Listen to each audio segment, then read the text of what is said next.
ونستغفره ونعوذ بالله من شرور أنفسنا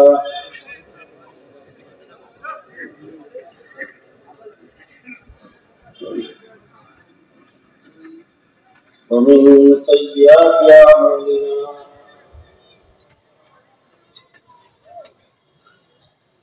من يهده الله فلا مضل له ومن يضلل فلا هادي له ونشهد أن لا إله إلا الله وحده لا شريك له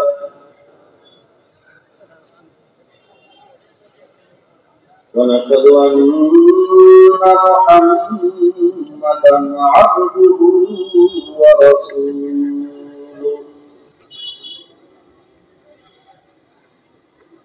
أما بعد فأعوذ بالله من الشيطان الرجيم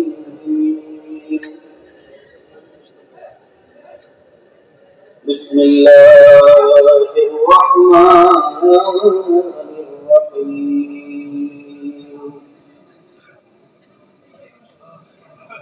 إن الله وملائكته يصلون على النبي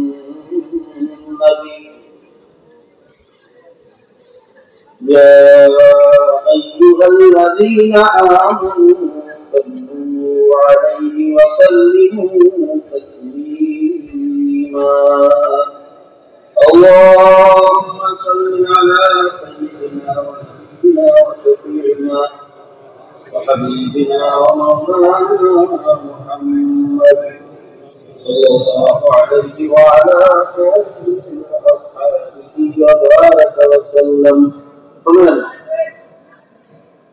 একবার দুরূদ শরীফ পড়লে 10টা গুনাহ মাফ হয়ে যায়, 10টা রহমত নাযিল হয়। শুধু তাই না, দুরূদ পাঠকারীদের উপরে কমপক্ষে 70 জন ফেরেশতা নিয়োগ। যারা দুরূদ পাঠ করে ফেরেশতারা প্রবেশিত হবে। যখন আমরা দুরূদ শরীফ পড়ব, জ্ঞানের সাথে পড়ব, মুহাব্বতের সাথে পড়ব। এটা আছে ইনশাআল্লাহ। সবাই মুহাব্বতের সাথে শুরু করেন। আল্লাহ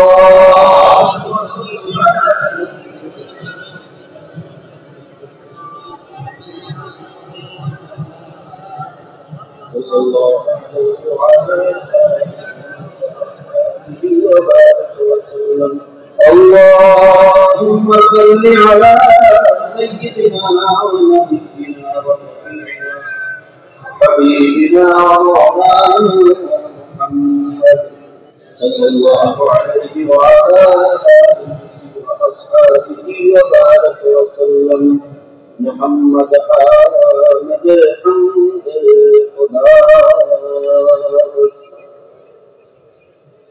خدا محمد مصطفى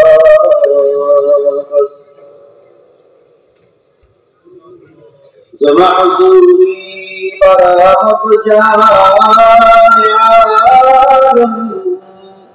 فرحم يا نبي الله فرحم نراك رحمة للعالمين نراك رحمة للعالمين سبحان المات هذا في المشرين زكاة إلى ليس بالرخيص زكاة إلى ليس بالرخيص تنرز خاف شمبز خاف بالرخيص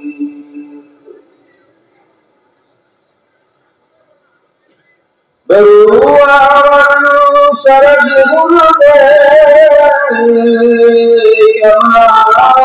يماني सुबह जिंदगानी أعوذ بالله من الشيطان الرجيم بسم الله الرحمن الرحيم ألف لام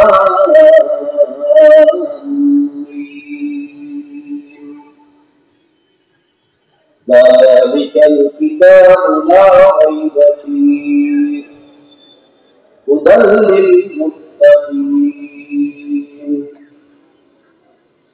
فقال الله عز وجل في آية أخرى إن كنتم في ريب مما نزلنا على عبدنا فأتوا بسورة من مثله وادعوا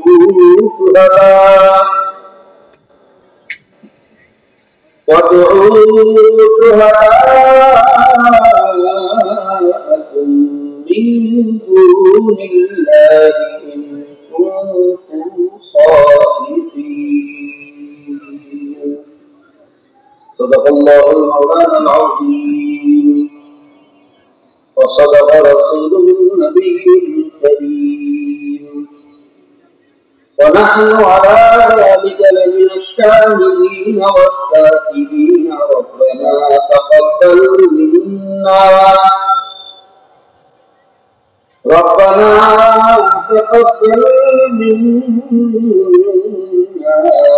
إنك أنت السميع العليم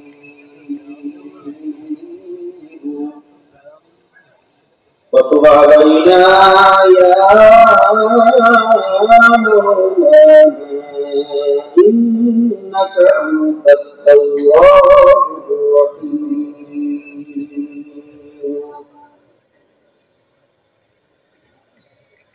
محترم معزز صدر الله واجب الاحترام وقوام احترام ذاكرين شاكرين لدنا طالب علم قرآن حافظ কৃষক শ্রমিক ভ্যানওয়ালা ঠেলাওয়ালা রিক্সাওয়ালা জেলে কামার কুমার তাঁতি ঋষি মেসি মজদুর সহ সৃষ্টির শ্রেষ্ঠ জীব আশ্বাসন মগ্নতা যে যেখান থেকে আমাদের সাথে সম্পৃক্ত আছেন বিশেষ করে পর্দার আড়ালে মা ও বোনেরা আমার যুবক বাবারা ছাত্র ভাইয়েরা জনাবে মুহাম্মদ রাসূলুল্লাহ সাল্লাল্লাহু আলাইহি ওয়াসাল্লাম আল্লাহ মহান আল্লাহ পাক রব্বুল আলামিন এই প্রচন্ড বৈরী আবহাওয়াকে উপেক্ষা করে দুনিয়ার সমস্ত কাজকর্ম ফেলে একমাত্র রেজায় আল্লাহর উদ্দেশ্য না আরো কোনো উদ্দেশ্য আছে এখানে তো চাকরির জন্য আসছেন টাকার জন্য আসছেন কেন আসছে টাকা একমাত্র আল্লাহকে রেজা বন্ধুর উদ্দেশ্যে আমরা আসছি কথা ঠিক না বসছি কোথায় জিকিরের মধ্যে এই মধ্যে কিসের মধ্যে জিকির কাকে বলে সেই কথা এবং কাজের মাধ্যমে আল্লাহকে স্মরণ করা কার স্মরণ আল্লাহ কোথায় আল্লাহ এখানে যে কথাবার্তা হয়েছে ওলামা কেরাম যে আলোচনা করছেন এই আলোচনার মাধ্যমে কার স্মরণ হয়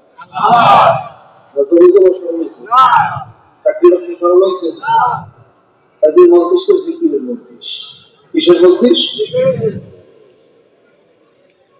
এমন এক জিকিরের মস্তিষ্ক যেখানে শরীরের প্রত্যেকটা অঙ্গ প্রত্যঙ্গ জিকিরই মস্তিষ্ক অন্য সময় আমরা যেখানে জিকির করি হাতে কাজ করি কথা ঠিক না অনেক সময় হাতে কাজ করি যখনও জিকির করি পাও দিয়ে চলতে থাকি কিন্তু এই মজলিসের মধ্যে এই মুহূর্তে এখানে যে আলোচনা হইতেছেন আপনারা সবাই দিল দিয়ে শুনতেছেন এটা দিলের জিকির চক্ষু দিয়ে তাকাই দিয়েছেন, চোখের জিকির। শরীর উপস্থিত রাখছেন, শরীরের জিকির। এই মুহূর্তে হাত পাওয়া অঙ্গ প্রত্যঙ্গ কোনই অন্য কোন কাজে মশগুল না, একমাত্র আল্লাহকে জিকিরই মশগুল। কাজেই বড় দামি একটা নির্দেশ আমরা বসছি, কথা ঠিক না? আর আল্লাহ নবী আলাইহিস সালাতু ওয়াস সালাম বললেন, যেখানে জিকিরের মজলিস থাকে ফেরেশতারা মজলিসকে ঘেরাও করিয়া দাঁড়িয়ে হাফাতুল মালায়েকা ওয়াশিয়াতুর রাহমা ওয়া নাযালাত আলাইহিস সাকিনা। আল্লাহ রাব্বুল আলামিন ওই মজলিসের উপরে সাকিনা বর্ষণ করতে থাকেন, রহমতের দরওয়াজা খুলিয়া দেন। ফেরেশতারা আল্লাহর কাছে দোয়া করতে থাকে, আল্লাহ যখন এই মজলিসে নিয়ে আসছো খালিয়ে দিবি না, এবং যাকে তোমার পছন্দ হয় তার সবাইকে মাফ করিয়ে দেওয়া। এই মজলিসটা কোনো সাধারণ মজলিস না, বড় দামি একটা মজলিস। যদি নিয়াতে পুলিশের সাথে করতে পারি, খোদার কসম দিয়ে বললে ভুল হবে না, একটা মানুষকে আমরা এখান থেকে খালিয়ে বেরিয়ে দিই। যদি তাদের নিয়াতের মধ্যে এখনো পুলিশিয়াত নেই, আমরা নিয়াত করি যে একমাত্র হৃদয়ের নলেজ উদ্দেশ্যে এখানে আসছে, জিকিরের উদ্দেশ্যে আসছে। যদি নিয়াতকে ঠিক করতে পারি, আমি চ্যালেঞ্জ দিয়ে বলতে পারি আল্লাহ পাক কাউকে খালিয়ে বেরিয়ে দেবেন। যেরকম একটা মজলিসে আল্লাহ এগুলো শুনে খুশি হয়ে যায়, খুশি খুশি যদি হলেই থাকে তাহলে আল্লাহ পাকের শুকরিয়া আদায় করা লাগে না, লাগে না? তাহলে অন্তর থেকে মহাব্বতের সাথে তবে শুকরিয়া আদায় করবো আলহামদুলিল্লাহ।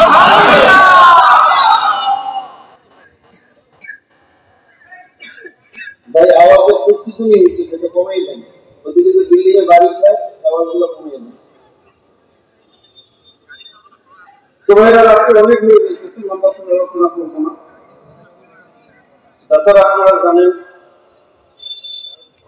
আমাদের সহায়তা মসজিদ হুজুর আমিরুল মুজাহিদিন মুফতি সাহেব তরুণাই যারা হায়াতু ওয়া কাসরাত খিদমত করেন, আল্লাহুম্মা আমিন। তেনারা আজকে এখানে বয়ান করার কথা ছিল, দেশের সমস্যার কারণে তিনি আসতে পারেননি। তার বয়ানের অপূর্ণতা আমার দ্বারা করা সম্ভব না।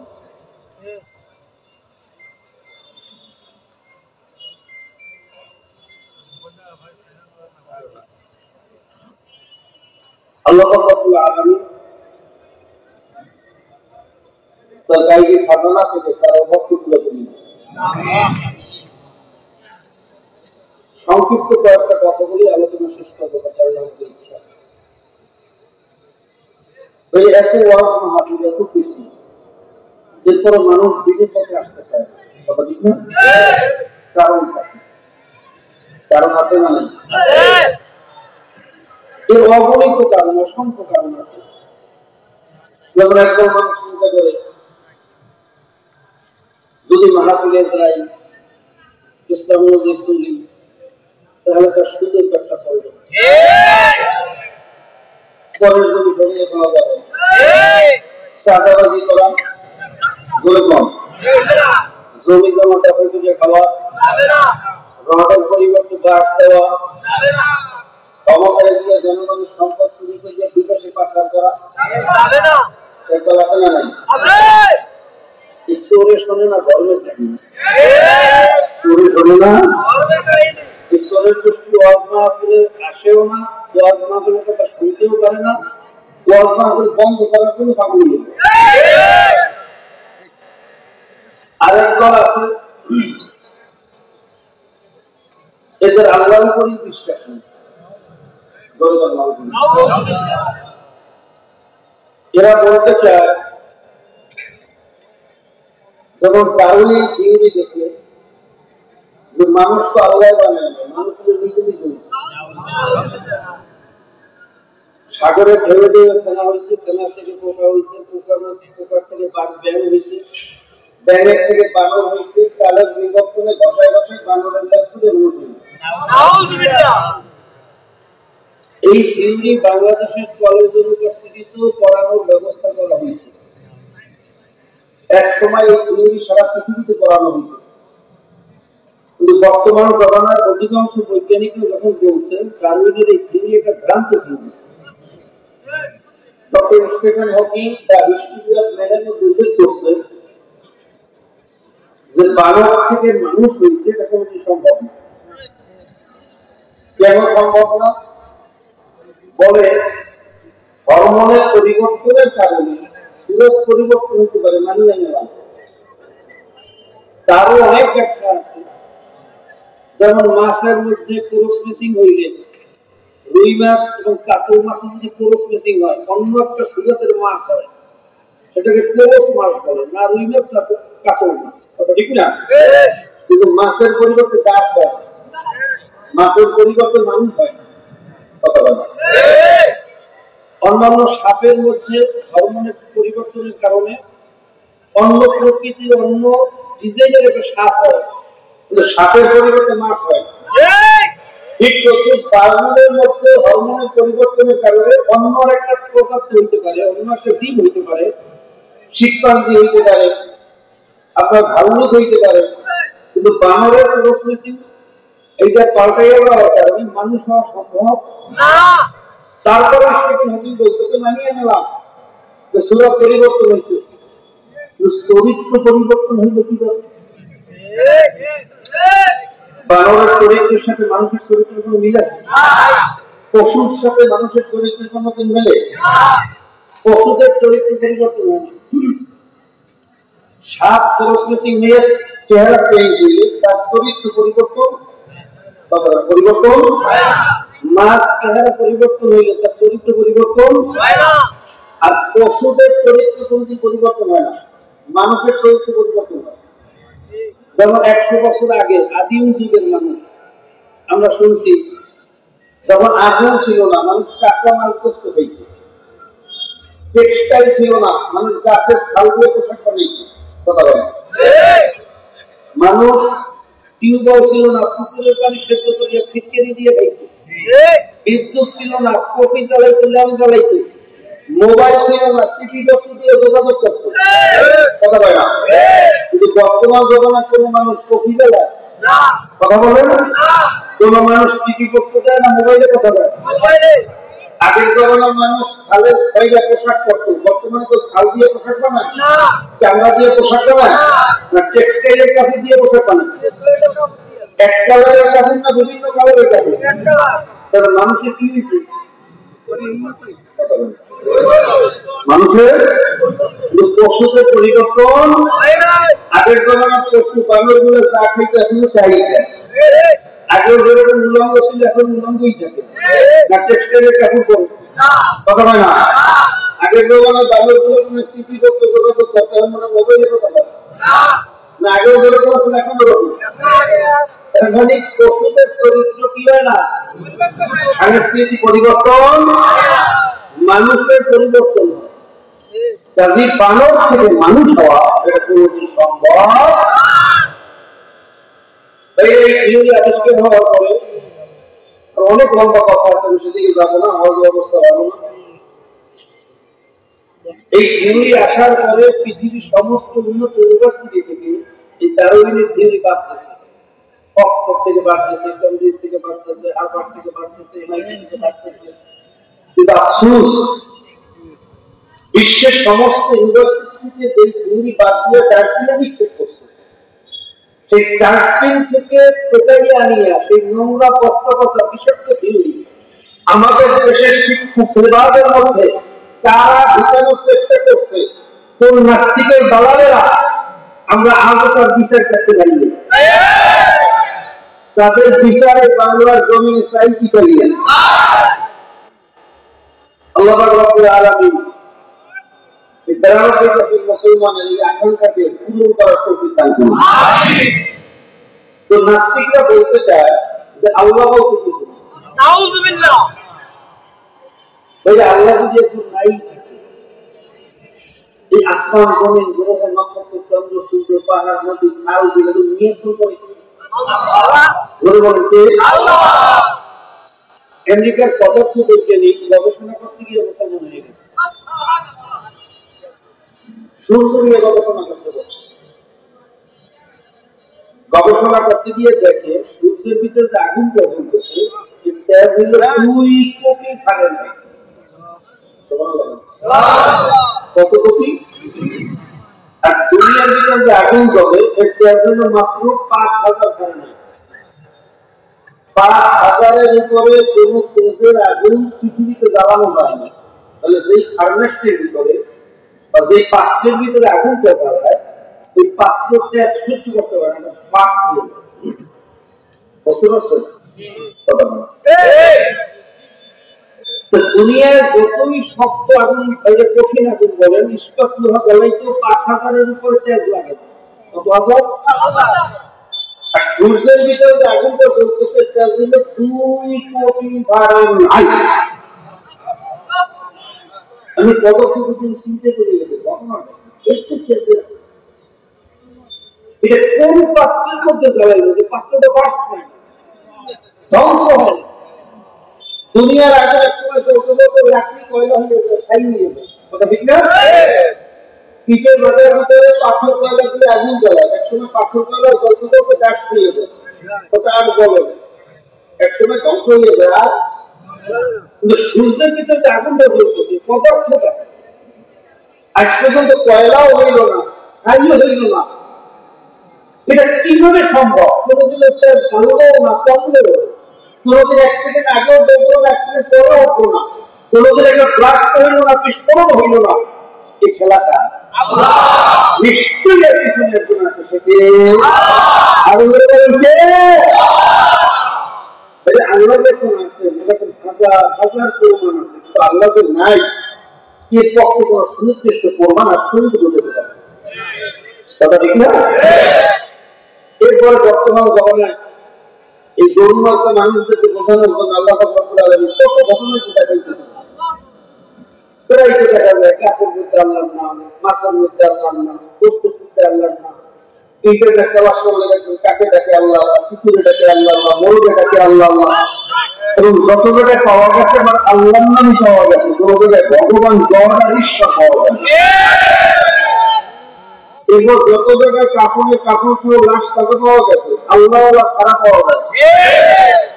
কিন্তু আপনাদের কুড়িগ্রামের ঘটনা, বিভিন্ন ঘটনা তো সবাই জানে। মুন্সিগঞ্জে তো কয়েকজন যাদের মালিক যে আব্বাস রহমাতুল্লাহ কথার উপরে নির্বাচনে দাঁড়াইছে, ওই সময় তো মুজাহিদ ছিল না, সংগঠন মজবুত ছিল না, মাত্র কয়েকটা ভোট। তখন প্রভাবুল সাহেব বলছিলেন হুজুর আমার ভোট দেবে কি? ভোট দেওয়ার তো লোক নেই। প্রভাবুল সাহেব ভোটের জন্য দাঁড়াই নাই, দাঁড়াইছি ইসলামের পক্ষে। যদি কিয়ামতের ময়দানে আল্লাহ পাক রব্বুল আলামিন ধরে বসে ফতুল করি, তোমার চোখের সামনে সেকুলার আদর্শ বাস্তবায়ন হয়েছে, ডেমোক্রেসি আদর্শ বাস্তবায়ন হয়েছে, কুফরি আদর্শ বাস্তবায়ন হয়েছে, তুমি আমার আদর্শ বাস্তবায়নের জন্য কি চেষ্টা করছো? এই প্রশ্ন যদি করেন কি উত্তর দেবেন? হাজি সাহেব এই জন্য আমরা নির্বাচনে দাঁড়িয়েছি যেন আল্লাহর কাছে জবাব দিতে পারি। আমার দরকার নেই, আমাদের দরকার ইসলামের পক্ষ থাকা। ঠিক না? ঠিক হাজারো বাধা উপেক্ষা করে নির্বাচনে দাঁড়াই রয়েছেন, কত চাপ, কত হুমকি, কত ধামকি। আল্লাহ দুনিয়া থেকে ইন্তেকাল হওয়ার পর কয়েক বছর পরে নদী করে খবর বেরিয়ে গেছে, এখন কাহার সব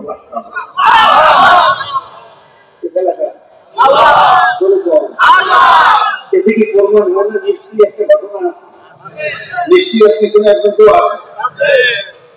এরপর আমাদের কাছে এগুলো কোনো বড় দলিল না, আমাদের কাছে আল্লাহ একজন আছেন, সবচেয়ে বড় দলিল হইল আল্লাহর কোরআন।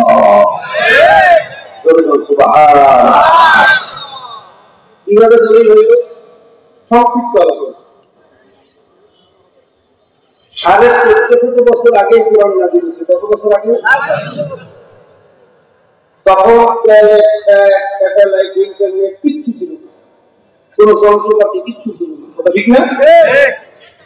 ওই যুগে কোরআনুল কারীমের মধ্যে আল্লাহ রাব্বুল আলামিন মহাকাশ সম্পর্কে আলোচনা করছেন, মহাসাগর সম্পর্কে থিওরি দিয়েছেন, স্বাস্থ্য সম্পর্কে থিওরি দিয়েছেন, জমিন সম্পর্কে আলোচনা, সায়েন্স, আর্টস, দর্শন, ফিলোসফি, মহাকাশ বিজ্ঞান, স্বাস্থ্য বিজ্ঞান, ভূতত্ত্ব, সব ধরনের এলেম কিছু না কিছু কোরআনের মধ্যে আছে না? এই সব ধরনের এলেমে পরিপূর্ণ কোরআন নাযিল করে আল্লাহ কাছে আনতেছে কিছু না। আলিফ লাম মিম যালিকাল কিতাবু লা রাইবা ফীহি। আমার এই কালামের মধ্যে কোনো ভুল নেই, কোনো সন্দেহ নাই। বলে বলেন সুবহানাল্লাহ। তাই আজ পর্যন্ত কোন বৈজ্ঞানিক, কোন সায়েন্টিফিক, কোন দার্শনিক মাওলার কোরআনের মধ্যে একটা সামান্য পরিমাণে ভুল ধরতে পারে না। কথা ঠিক বলেছি। বৈজ্ঞানিক ডক্টর মরিস বুখারী তিনার একটা ইচ্ছা হয়েছে কোরআনের মধ্যে ভুল ধরবে, ধরে নাউযুবিল্লাহ। কোরআনে ভুল ধরার উদ্দেশ্যে আরবি ভাষায় পণ্ডিত হইয়া কোরআনুল কারীম খুলে বসছে।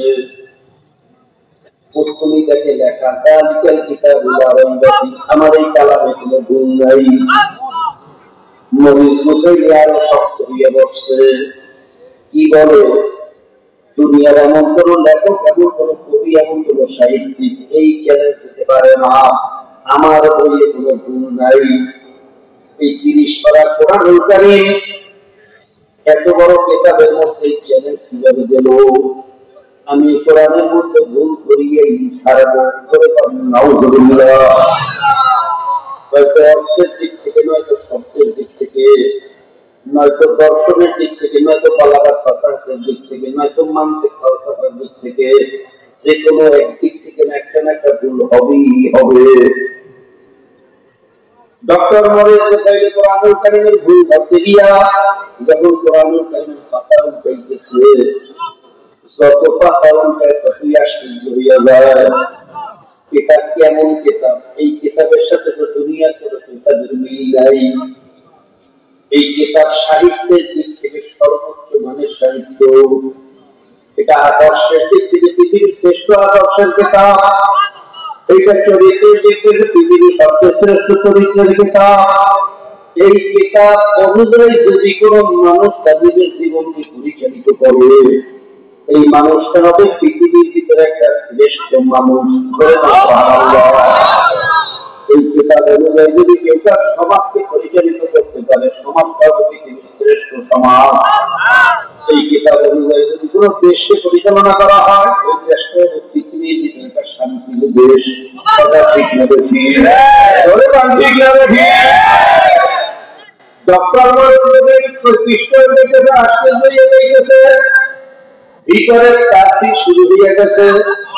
এটা কোরআনের এইটাই হলো সবচেয়ে বড় মুজিজ, যে কোরআনুল কারীম নিয়ে যে গবেষণা করে মাওলা তাকে খালিয়ে দিয়ে যায় না। এরকম হাজার ঘটনা দুনিয়ার মধ্যে আছে। কথা ঠিক না? ডক্টর মরিস বুখারীর কথার ব্যতিক্রম হয় নাই। সে পৃষ্ঠা উল্টাইতে উল্টাইতে যখন এই আয়াত পর্যন্ত পৌঁছলো, মারাজাল বাহরাইনি ইয়ালতাকিয়ান বাইনাহুমা বারযাখুন লা ইয়াবগিয়ান, এই আয়াতটি যে কমপ্লিট ভাবে হয়ে গেছে। ঘটনা কি? এই মরুভূমির দেশে বসিয়া 1450 বছর আগে এত নির্ভুল থিওরি কোরআন কিভাবে দিল? বিজ্ঞান আবিষ্কার করছেন মাত্র কয়েকদিন হয়েছে। দুই সাগরের মাঝখানে একটা পর্দা আছে, এক সাগরের পানি আর এক সাগরের সাথে মেলে না। পর্দার পানিও আলাদা, মেঘনার পানিও আলাদা। বরিশালের কীর্তন খোলা নদীর পানির গুণগত মান আলাদা। এই জন্য পর্দার ইলিশের মাছের স্বাদ একরকম, মেঘনার ইলিশের মাছের স্বাদ আবার আরেক রকম। বরিশালের কীর্তন খোলা নদীর মাছের স্বাদ আবার আরেক রকম। বৈজ্ঞানিক এই পার্থক্য জানতো না, কিন্তু 1450 বছর আগে মরুভূমির দেশে বসিয়া কোরআন কিভাবে থিওরি দিল।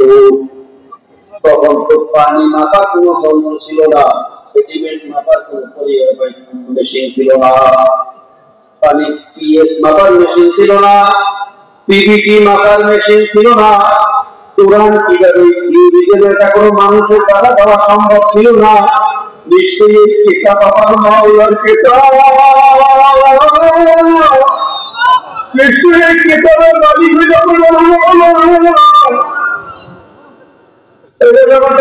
হইয়া গেছে। মরিচ মুসলিম মতো মানুষ সালেরা হইয়া মুসলমান হইয়া দখল করা মুসলমানের গোষ্ঠী আমার মাওলাকে চেনে না। মাওলাকে চেনে, মাওলাকে চিনিয়া তার গোলাম হইয়া মাওলার কবরে রওনা করবো। তাইলে কোরআনুল কারীম যদি সত্য হইয়া থাকে তার প্রত্যেকটা ঘোষণাও সত্য না মিথ্যা? সত্য না মিথ্যা? তাইলে নেককারের জন্য জান্নাত তাও সত্য, গুনাহগারের জন্য জাহান্নাম তাও সত্য না মিথ্যা? নেককার হইয়া কবরে গেলে আল্লাহ যে আযাব এবং যে শাস্তি কথা আল্লাহ শুনাইছে, ওর এক সেকেন্ডের আযাব সহ্য করার ক্ষমতা কোনো মানুষের না। আল্লাহ আল্লাহ তুমি আমাদেরকে মাফ করিয়া দাও, আমাদেরকে তোমার কোরআন তৌফিক দিয়া দাও।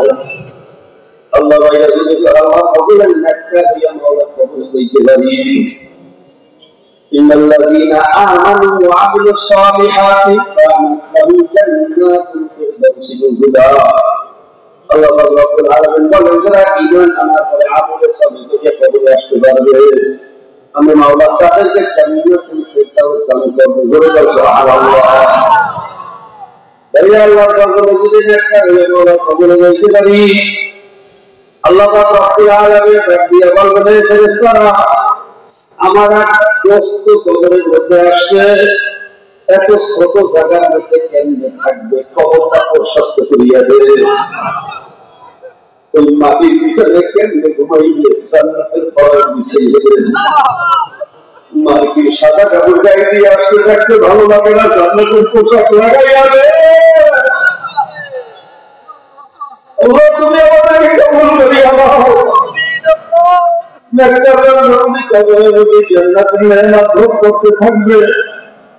কিন্তু যতই নেয়ামত ভোগ করবেন মানুষ একা থাকতে পারে না, একা একা ভালো লাগে না। যখন তার কাছে একা একা মনে হইবে, আল্লাহ রাব্বুল আলামিন একটা জান্নাতের হুর কবরের মধ্যে পাঠিয়ে দেবে। হুরকে দেখার পরে জান্নাতি ভয় হইয়া জিজ্ঞেস করবে, তুমি কে? জান্নাতি মনে করতে হয়তো কোনো ফেরেশতা আসছে, কি প্রশ্ন করে কোন উত্তর দিয়ে কোন বিপদে পড়িয়া যায়। ভয় পাইয়া যখন জিজ্ঞাসা করবে তুমি কে, তখন হাত দিয়া বলবে, তুমি ভয় পাইও না, তুমি চিন্তা করিও না, আমি তোমার খেদমত করার জন্য আসছি, তোমার গল্প করার জন্য আসছি, তোমার একাকিত্ব দূর করার জন্য আসছি। আমি জান্নাতের তোমার কোনো ভয় না, তোমার কোনো চিন্তা নাই। ভাইরা একবার জান্নাতি যখন তার দিকে তাকাই রাখবে, গলার মধ্যে একটা মোতির মালা চকমক করে চমকাইতেছে। এত সুন্দর মালা দেখে আসলে জিজ্ঞেস করবে, ও তোমার গলার ভিতরে এত সুন্দর মালা থাকতে চাই ভাইলে, আমি এরকম দামি মালা এত সুন্দর মালা কোনোদিন দেখি নাই, আমার একটু ধরিয়া থাকতে মনে চায়। ভাইরা যখন ভাইরা অনুমতি দিয়ে মালাটা ধরতে যাইবে, ঠিক এটাও জমিনে ঘুরিয়ে দিবে। জান্নাতি যখন আফসোস করে বলবে, আরে তোমার এত সুন্দর মালাটা আমি ছিঁড়িয়া ফেলাইলাম। বলবে, মালা শ্রেষ্ঠ তাতে কি হয়েছে? আসো আমরা দুইজনে বসে মালা বাঁধিয়া মালা বাঁধতে থাকবে, গল্প করতে থাকবে। ওই গল্পের মধ্যে মালা গাঁথার মধ্যে আমার মাওলায় এমন মজা লাগাইয়া দেবে, হাজার বছরের জিন্দেগানি, কবরের জিন্দেগানি কখন শেষ হয়ে যাবে কেউ করতে পারবে না। হঠাৎ সেখানে একটা আওয়াজ, ভয়ঙ্কর প্রলয়ঙ্করী আওয়াজ শোনার পরে জান্নাতি বলবে, এত ভয়ঙ্কর আওয়াজটা কিসের? ওর বলবে, ইসরাফিল আলাইহিস সালাম সিংহায় ফুঁক মারছে, আল্লাহ রাব্বুল আলামিন কিয়ামতের ময়দান কায়েম করতেছেন। এই কথা শোনার পরে জান্নাতি আবার ভয় হইয়া যাইবে, বলবে, শুনছি কিয়ামতের ময়দান বড় ভয়ানক ময়দান। ওই ময়দানে ওঠার পরে নবীরাও বলে লাফছি শুরু করবে, আমার অবস্থা কি হবে?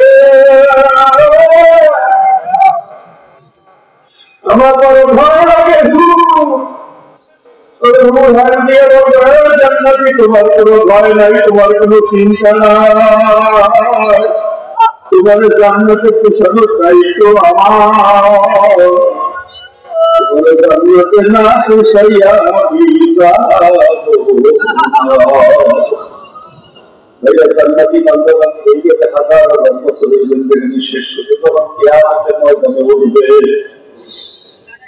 কিয়ামতের ময়দানে ওঠার পরে কোথায় জান্নাত, কোথায় জাহান্নাম, কোথায় মিজান, কোথায় ফজিলত, কোথায় হিসাব, কোথায় নিকাশ, কোনো হুঁশ থাকবে না। একদল মাওলার আশিকেরা হয়ে যাবে আবুদের ময়দানে খালি দৌড়িতে থাকতে বলবে আমার মাওলায় গো মালিক তুমি কই, তোমার কাছে মনে চায়। আল্লাহ পাক রব্বুল আলামিন তখন ডাক দিয়ে বলবেন হে ফেরেশতারা আমার ওই পাগলদের কাছে যাইতে ওদেরকে ডিস্টার্ব করিস না, ওদের কোনো সুয়াল নাই, ওদের কোনো রহমত নাই, ওদের সুয়ালের জবাব দেবো আমি ওদেরকে পাগলামি করতে দেয়, পাগলামি বড় ভালো লাগে। তুমি এবার পাগলদেরকে ভুলে কবুল করি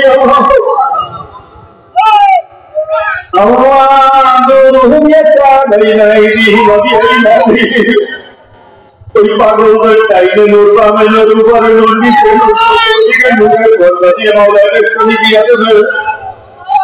গরম মাথায় লাগবে না, তাহার জমির খবর থাকবে না, খালি মাওলার ভাব পাবে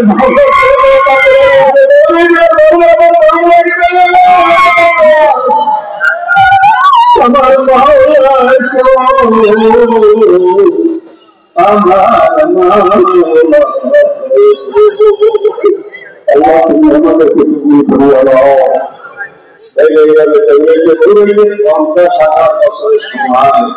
কখন শেষ হয়ে গেছে কেন করতে পারবে না।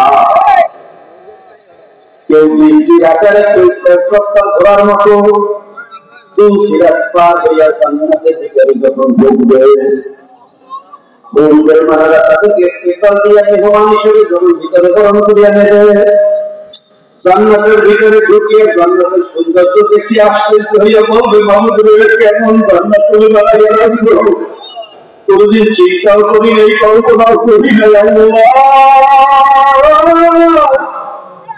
এত সুন্দর জান্নাত তুমি বানাইছো, তুমি জানি আরো কত সুন্দর।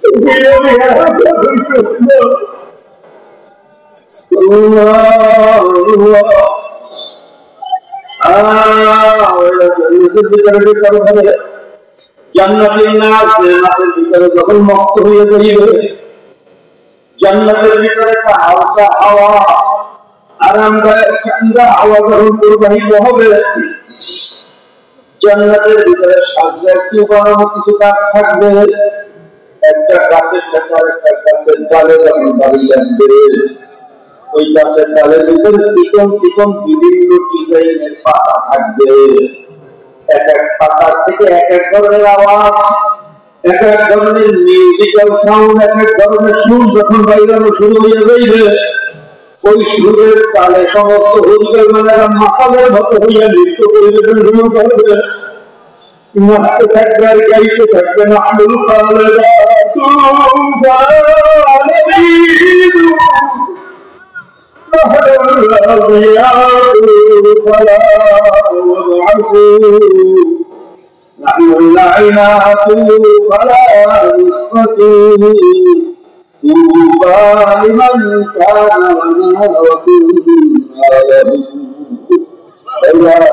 সুরে সুরে নাচতে থাকবে, থাকবে এরকম যখন আনন্দ ফুর্তির ভিতরে মাতোয়া হয়ে থাকবে, ঠিক সেই মুহূর্তে আমার মাওলার গায়ের থেকে সালাম পাঠাইবে, আসসালামু আলাইকুম ইয়া ইবাদি। মাওলার সালামের আওয়াজ পাওয়ার পরে জান্নাতীরা বুঝতে পারবে এই আওয়াজ আর কারো আওয়াজ না, এই আওয়াজই ব্যাপার মাওলা আওয়াজ। সমস্ত নাচে না ভুলিয়া মাওলার তালাশের জন্য আবার পাগল হইয়া যাইবে। আল্লাহ পাক রব্বুল আলামিন যখন জিজ্ঞেস করবেন হাল ওয়াজাদতুম মা ওয়া'আতুবিয়া ইবাদি, পাগলরা আমি যে ওয়াদা করছি সেই নাচ সেই জান্নাত তোরা পাইছো নাকি? তখন একবার বান্দা বান্দি বলবে আপনা মা ওয়াতানা ইয়া রাব্বানা আল্লাহ তুমি যা কিছু ওয়াদা করছো তার চেয়ে অনেক বেশি পেয়েছি। আরেকবার পাগলেরা বলবে না মাওলা তোমার ওয়াদা এখনো পুরো হয় না। আল্লাহ রাব্বুল আলামিন বলবে আমার কোন ওয়াদা বাকি রইল? এত রোগে তো কেউ ভালো তো মাওলা তো পুরো এত ভালো তো দেখো আবার কোন ওয়াদা বাকি রইল? তবে পাগলের বলে বলবে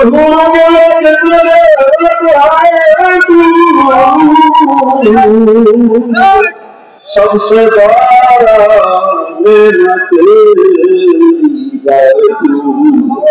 अल्लाह खूब सही है पर सही है अल्लाह बहुत सही है तुम सही नाम रसाई तुम्हारे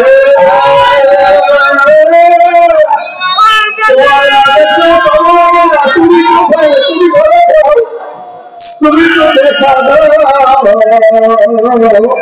আল্লাহ তুমি আমাদের কোই কাজের কবুল করিয়া দাও। যখন আল্লাহ পাকের পাগলেরা মাওলাকে দেখার আকাঙ্ক্ষা পেশ করবে আল্লাহ পাক রব্বুল আলামিনের মহব্বতে দুনিয়ার ভিতরে জোশ বাড়িয়ে লইবে। আল্লাহ পাক রব্বুল আলামিন ফেরেশতাদেরকে বলবেন হে ফেরেশতারা পর্দা উঠাও ফাতিহা কাটাও মেরে বন্ধু को मेरे जलिया दिखाओ तारी करता उठो আবার বন্ধু বন্ধুরা ঘুরে তাড়াতাড়ি আমার সাথে দেখা করা অনেক ঘুরেছি অনেক মাদ্রাসা মসজিদে ভাবে ঘুরছে অনেক হালকার দিকে বাসি করতে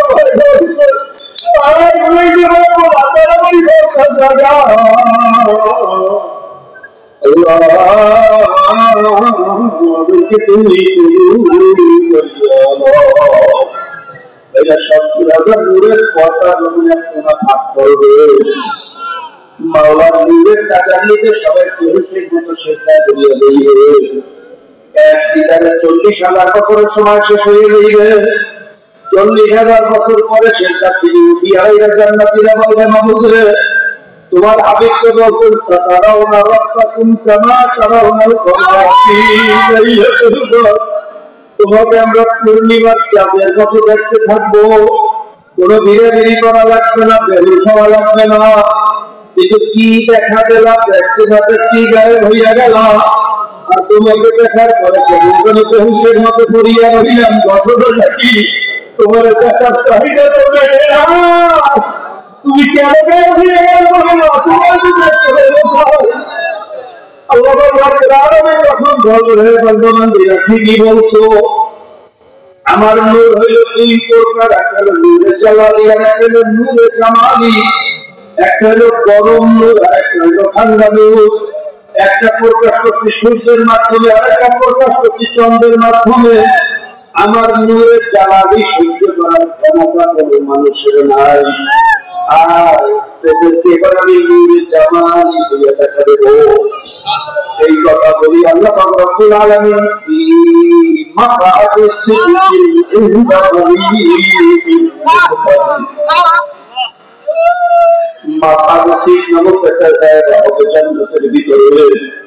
ওই জায়গার বিচারে সমস্ত জান্নাতীদের সাথে আল্লাহ পাক সাক্ষাৎ দান করবে। ওই মজলিসের ভিতরে কোটি কোটি মিলিয়ন ট্রিলিয়ন জান্নাতী যখন জমা হবে আল্লাহ ওই মজলিসের ভিতরে একটা স্টেজ হবে 1,32,24,000 পয়গাম্বর স্টেজের ভিতরে বিশিষ্ট মেহমান হিসেবে উপস্থিত থাকবে। স্টেজের ভিতরে চেয়ার থাকবে মাত্র 2টা, একটা হলো সভাপতির জন্য আর একটা হলো প্রধান অতিথির জন্য। সভাপতি করবে আমার মাওলানা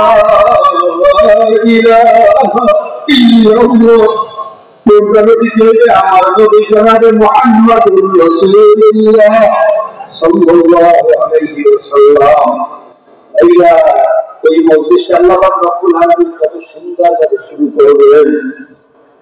আমরা যে দুনিয়ার মজলিস শুরু করি, মাহফিল শুরু করি, আম করি, নাচ করি, কিরাত করি, কোথা থেকে শিখলাম? ওই জান্নাতি মাহফিল থেকে শিখছি।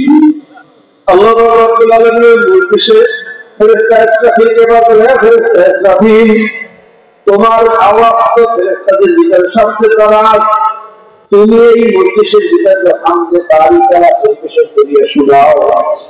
ফেরেশতা ইসরাফিল আলাইহিস সালাতু ওয়াস সালাম যখন মাওলার প্রশংসার একটা খাজানা হামদে রসুলে সমস্ত মস্তিষ্কে স্পষ্ট হয়ে যাইবে।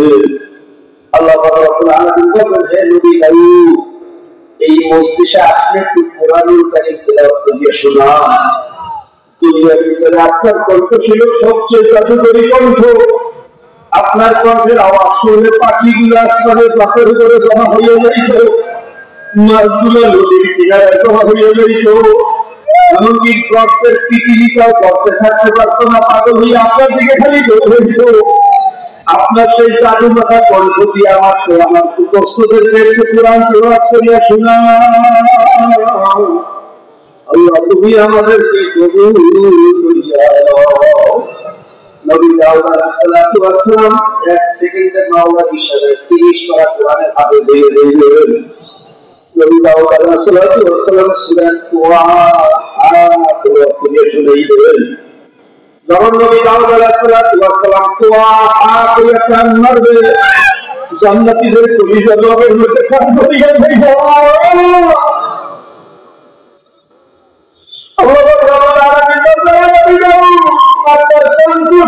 ঠিক আছে, কিন্তু যেই কোরআন আপনি তেলাওয়াত করিয়া শুনাইছেন, এই কোরআন তো আপনার উপরে নাযিল হয় না।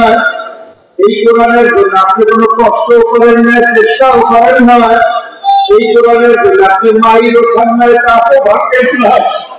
এই কোরআনের জন্য চেষ্টা করছে আমার নবী। এই কোরআনের জন্য চেষ্টা করতে গিয়ে মায়ের খাইতে গেছে, তখন তো শরীরে কালো বলাইয়া বলাইছে। এই কোরআনের জন্য বাইর থেকে কাঁচা দাঁত ভাঙিয়ে রক্ত জমা জমা হয়ে গেছে।